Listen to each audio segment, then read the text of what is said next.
हमारा छतरी प्रसाद 2.2, इसका डिज़ाइन हमारे दिल ने बनाया, इसका मॉडल हमारे दिमाग ने बनाया और इसे उज्जैन की सड़कों पर चलाएगा हमारा तजुर्बा, हमारी हिम्मत और हमारा हौसला।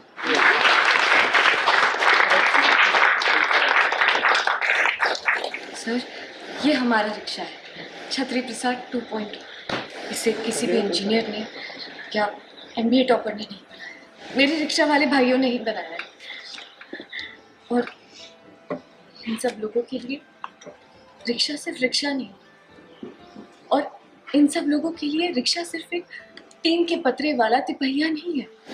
और इन्होंने दिन रात एक करके बड़ी मेहनत से, बड़ी लगन से इसे बनाया। सर, मैं भी एक रिक्शा वाली हूँ, और इसलिए मैं समझ सकती हूँ कि जब हम रिक्शा वाले सड़कों पर उतरते हैं तो हमें कितनी मुश्किलों का, कितनी दिक्कतों का सामना करना। ये मॉडर्न रिक्शा की तरह हमारा रिक्शा 30 सेकंड में 50 की स्पीड तो नहीं पकड़ सकता। और अगर ऐसा हो भी पाए तब भी आप तो जानते हैं ना, हमारी सड़कों का हाल, जगह जगह गड्ढे होते हैं, और अगर गड्ढे ना भी हो तो हर 100 मीटर पर कोई स्पीड ब्रेकर आ जाता।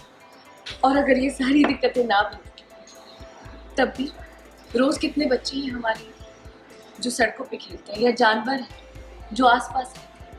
तो ऐसी तेजी का क्या फ़ायदा जिससे किसी की जान।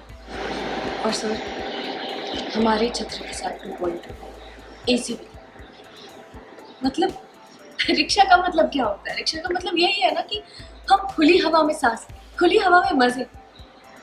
तो अगर हम AC लगा देंगे तो उसका पैसा तो सवारी को ही देना पड़ेगा, और अगर सवारी के पास इतना पैसा होता तो क्या वो AC वाली टैक्सी में नहीं जाती उनके रिक्शा की तरह?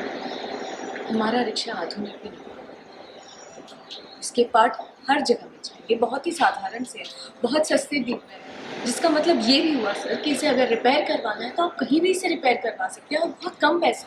ना स्पीड है, ना AC है, और ना ही हाईटेक है। ऊपर से शुरू भी नहीं हुआ, और ये मैडम ने ये भी बोल दिया कि ये कभी भी खराब हो सकता है।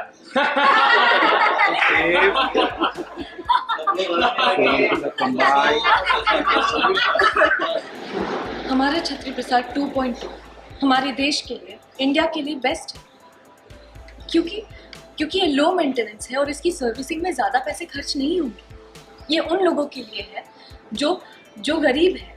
ये छतरी प्रसाद 2.2 हमारे देश की सड़कों के लिए बेस्ट है, क्योंकि इसमें सर्विसिंग के लिए और मेंटेनेंस के लिए ज़्यादा पैसे लगेंगे नहीं, तो इसे कोई भी अफोर्ड कर सकता है। और सबसे बड़ी बात, ये रिक्शा प्रोजेक्ट मेरे पति नित्यम और मेरा सपना है। तो इसका कोई भी फायदा किसी कॉर्पोरेट कंपनी को नहीं जाएगा, बल्कि सीधा इन रिक्शा वालों को जाएगा, और सवारी को।